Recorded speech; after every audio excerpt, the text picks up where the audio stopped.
নমস্কার, ঘরকোনা ডায়েরির আরেকটি নতুন পর্বে সকলকে স্বাগত জানাচ্ছি। আজকে আমি সবজি দিয়ে কীভাবে সাবু রান্না করা হয় সেটা দেখাবো। দেখুন, এখানে সাবু আমি ভিজিয়ে রেখেছিলাম, আর এদিকে হচ্ছে আলু কুচি কুচি করে কেটে সাথে টমেটো দিয়ে এটাকে শুধু জিরে ফোড়ন দিয়ে ভেজে নিয়েছি। ভাজা ভাজা হয়ে গেছে, আলুটা সিদ্ধ হয়ে গেছে।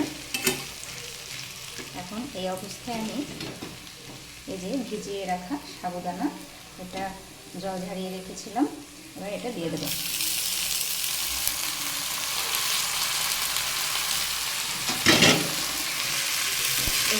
এবার এটাকে হচ্ছে কম আঁচে একটু একটু করে মিশিয়ে মিশিয়ে ভাজতে হবে।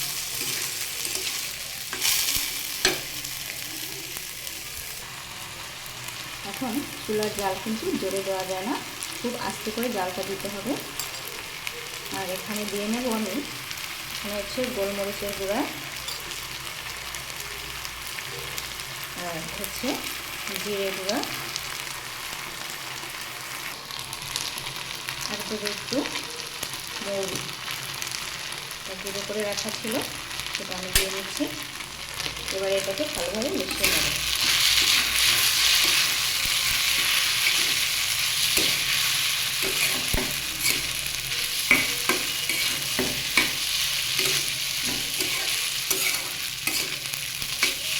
একাধিক দিনে এটা কিন্তু খাওয়া যায়, কিন্তু সেদিন রান্না করলে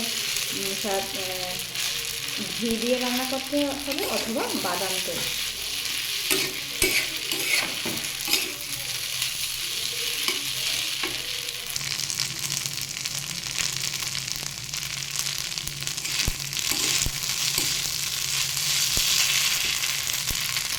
আমি যেহেতু লবণটা আলু ভাজাতে পরিমাণ দিয়ে দিয়েছিলাম, তাই এখন এটার জন্য আরেকটু লবণ দিয়ে দিলাম। এবার মিশিয়ে নেব, ভালোভাবে নেড়ে চেড়ে মিশিয়ে নেব।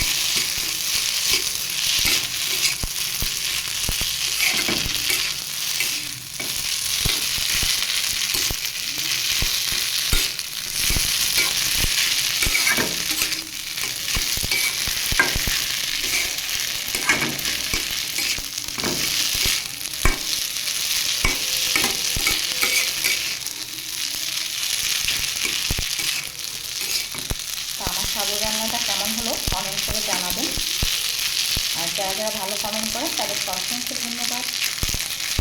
আমাদের চ্যানেলটি সাবস্ক্রাইব করে দেবেন, লাইক করবেন, পাশে থাকবেন। এটা সকালে নাস্তা হিসেবে খাওয়া যেতে পারে, আবার বিকেলবেলাও খাওয়া যেতে পারে, একাদশী দিন তো খাওয়া যেতেই পারে।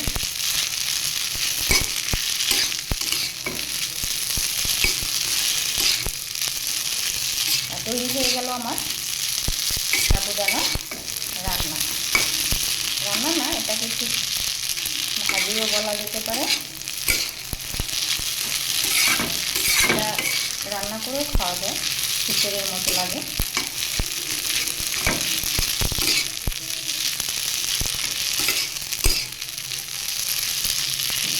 আমার কেমন লাগবে রান্নাটি কমেন্ট করে জানাবেন।